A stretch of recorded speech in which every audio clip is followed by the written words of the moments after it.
Hi friends, Mrs. McBride here, coming to you straight from my kitchen table.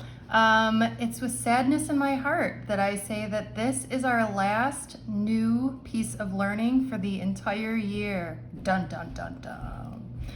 So this is it, friends. I hope you enjoy. I tried to find an appropriate, awesome joke. We'll see how I did. You can leave me some feedback. What did the lamb want to be when she grew up? A ballerina. I don't know. I hope it was okay. All right, before we get started here, what we're talking about is something is called length contraction today, which is another part of special relativity. So you need your special relativity notes. You also need a calculator, and we're putting the last equation on your green sheet. I know, it's very sad. All right, here we go. So first thing we're gonna do is a little review. This one says, a spaceship is traveling from Earth to the nearest star, which is 4 light years away. I really like light years because this is actually a measure of distance. This is how far does light travel in 4 years. So a light year is really a measure of distance, okay? So the distance that we're traveling here is 4 light years. And at a speed of 0.9 c relative to Earth. I always like to take a second here and stop and say, other than the sun, the nearest star actually is 4 light years away, which means like when you look up into the night sky, you're not seeing what things look like present day. You're seeing what they looked like 4 years ago. So that star, which is 4 light years away, it could be gone and we just won't know because we're looking to see what it looked like 4 years ago, which I always think is really cool. All right. So first thing we're going to do is we're going to figure out how long does it take the traveler to get there from the perspective of someone on Earth. All right, so we can go back and use our friend velocity equals distance over time because we have the velocity and we have the distance, so we're looking for the time. I'm so sorry, I've been painting my deck this weekend, so excuse the pieces of paint that you can see here. All right, so first thing, I'm just gonna rearrange this equation and I'm gonna multiply both sides by t to get the t out of the denominator. So I'm gonna get t times v is equal to x, or to solve for t, I'm gonna get that t is equal to x over v. Okay, so what I'm really doing is I'm taking 4 light years, Ly, light years, and I'm dividing it by 0.9 c, so 0.9 times the speed of light. Since they're both sort of light, they cancel out and we just need to worry about the number. Okay, so this is 4 divided by 0.9 gives us 0.44444 years. All right, so how long does it take the traveler to get there from the perspective of somebody on Earth? It takes 4.44 years. Okay, now, how long does it take the traveler to get there from his perspective? So this goes back to what we learned about last week, that time dilation, all right? So the person that's at rest thinks that it takes 4.44 years.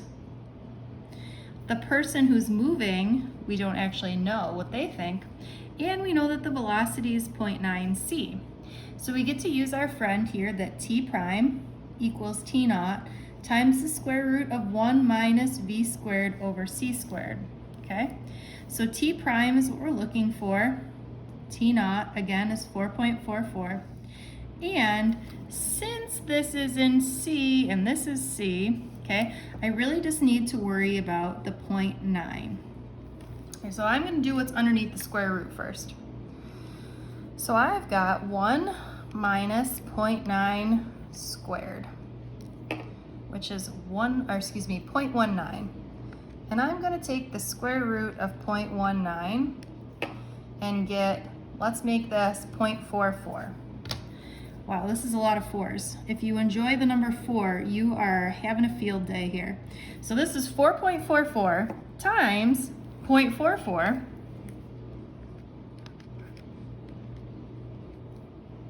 And you get a value of 1.9. We gotta make that 4, okay?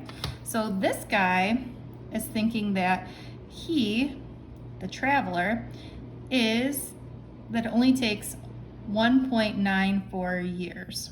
Okay, which makes sense because as you're moving, we know that time goes slower, and the person that's moving should think that time is moving slower. Okay, now let's just figure out, well, what is the distance from the star from the perspective of the traveler? Okay, so if we go back to our friend up here and we say velocity equals distance over time, and again we multiply both sides by t, we get distance equals velocity times time, or 0.9 c times 1.94 years. Let's do this math here. Ooh, we've already got this number in there, how nice. Times 0.9, and we get 1.74 light years.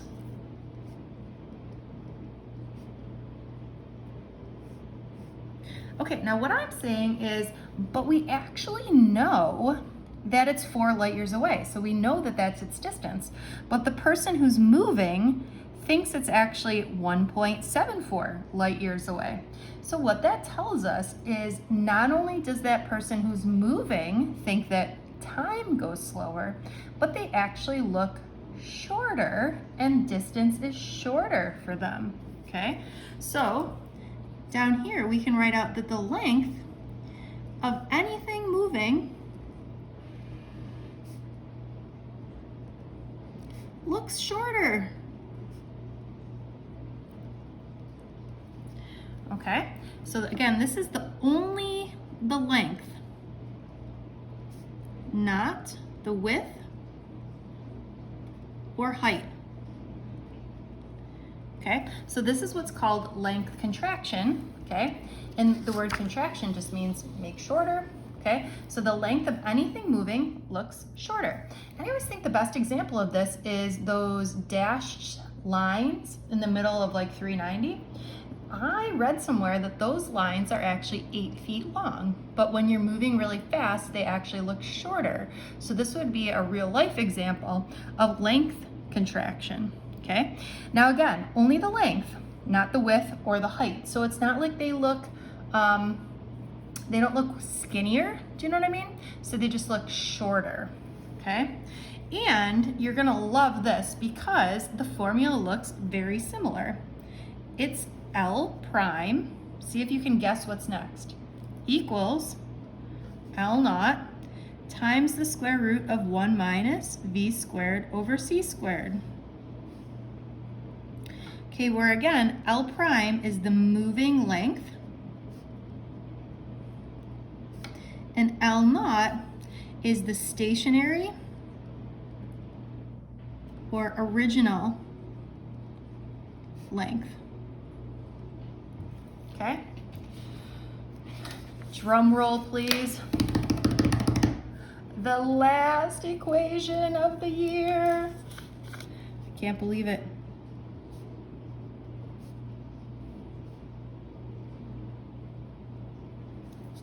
How sad. I hope that I have some of you guys next year in class so we can have more equation fun. Here we go, last thing. L prime, this is our moving length.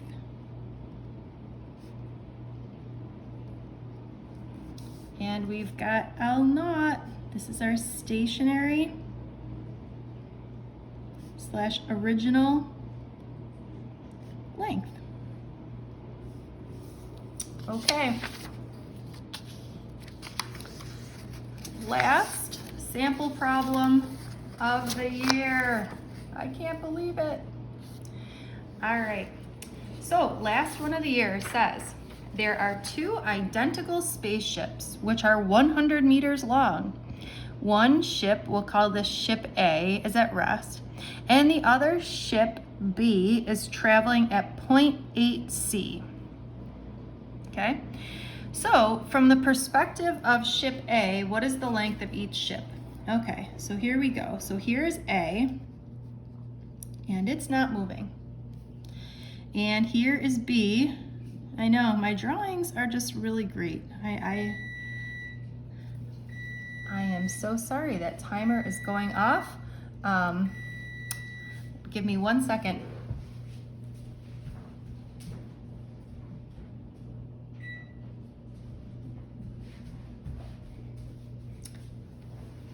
We planted a vegetable garden this weekend, and that was my timer to remind myself to go turn off the sprinkler. I'll do it in a few minutes.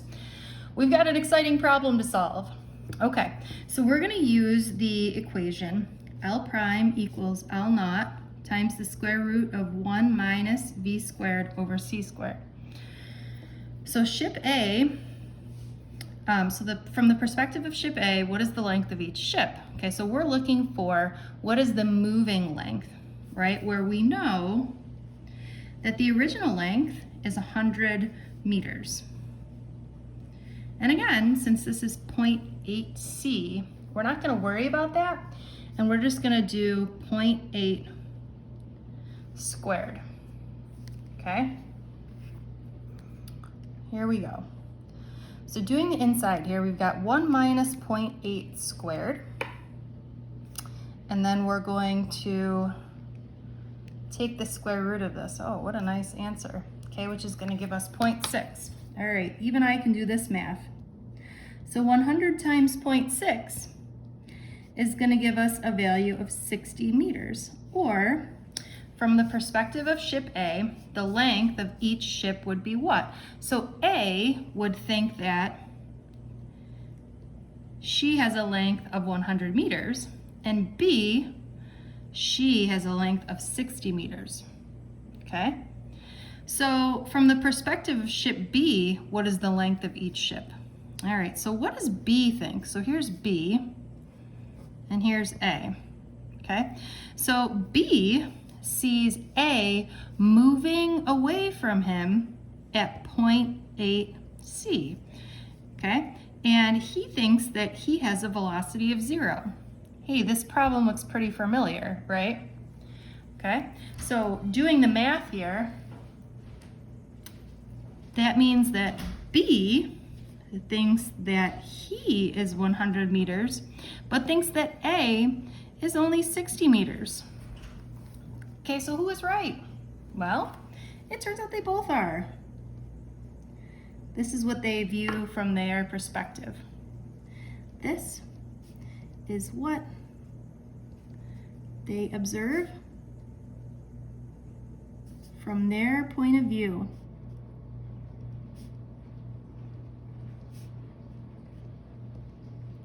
All right, so just a reminder, when you're traveling at close to the speed of light, you think that your time is moving slower, okay? And you also think that your length is shorter, which it is, okay? Hope you have enjoyed a little dive into special relativity. Happy last day of learning. Miss you guys. I wish we were doing this in person. Bye-bye.